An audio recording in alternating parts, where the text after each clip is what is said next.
In this episode, we'll learn about auto exposure bracketing.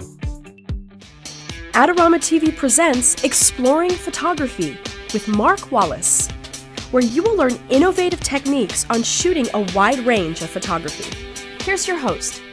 Hi everybody, welcome to another episode of Exploring Photography right here on Adorama TV, brought to you by Adorama.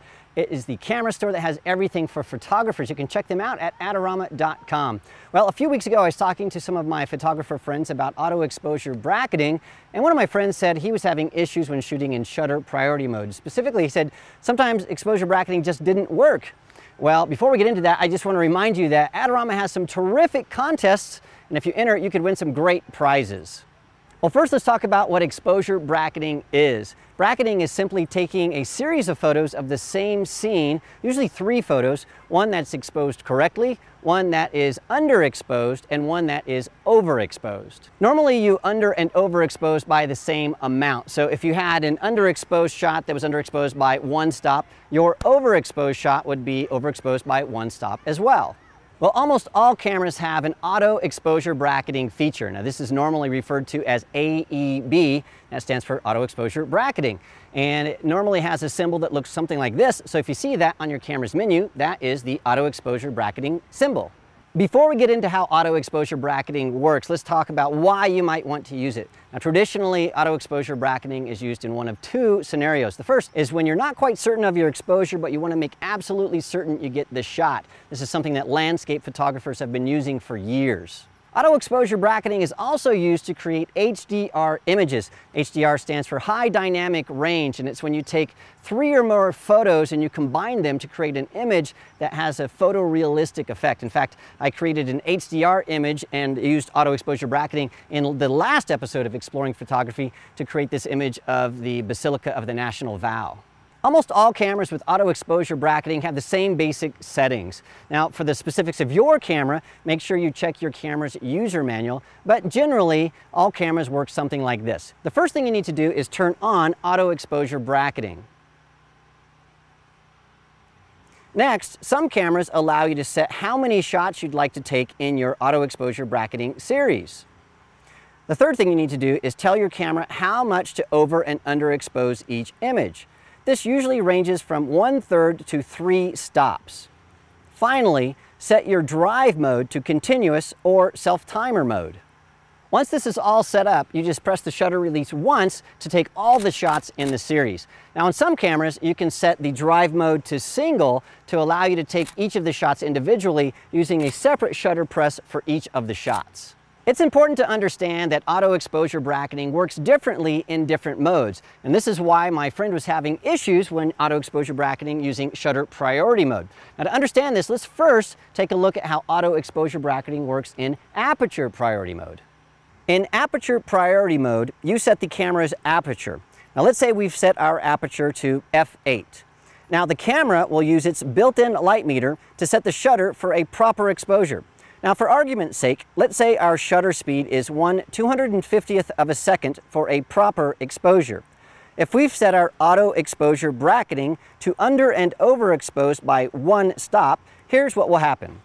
The first correctly exposed photo will be made at f8 and 1/250th of a second.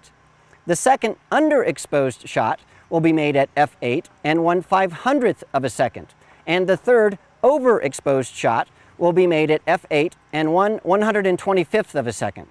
Our aperture is staying the same, but our shutter is changing to create those under and overexposed images. Now, because our shutter can slow all the way down to 30 seconds and speed up to 4,000th of a second, and even on some cameras go all the way up to 8,000th of a second, we have a lot of latitude when we're exposure bracketing using aperture priority mode. Now, in shutter priority mode, the exact opposite is happening. Our shutter is staying the same, but our aperture is opening and closing to create the over and underexposed images, and this is where we can run into a lot of issues. Let's say that we have an image where we have a proper exposure of 1/60th of a second at f2.8, and we want to bracket by 1 stop.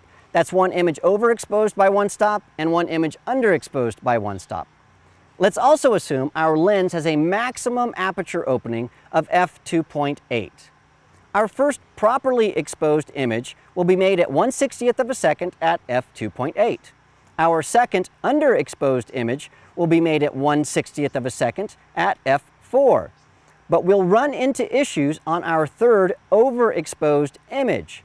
To overexpose by a full stop, our aperture would need to open to f2, but our lens isn't able to do this. So we just end up with an additional properly exposed image shot at f2.8.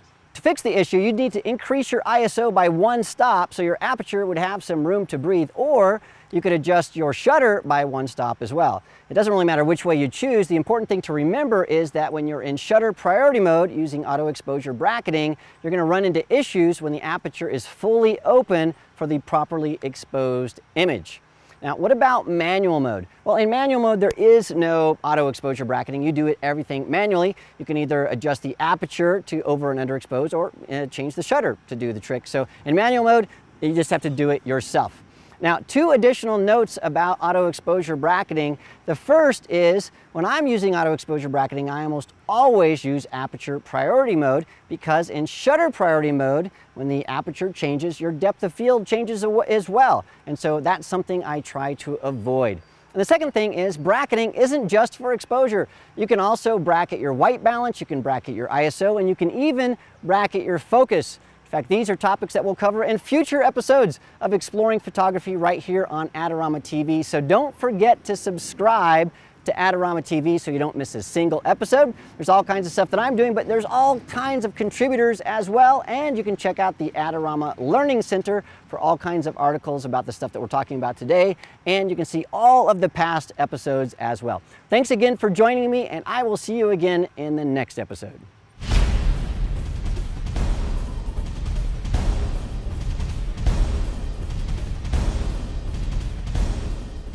Do you want great looking prints at low cost? Be sure to visit our easy-to-use online printing service.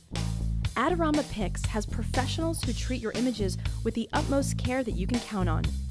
For a quick turnaround on photos, cards, or albums, use AdoramaPix.com.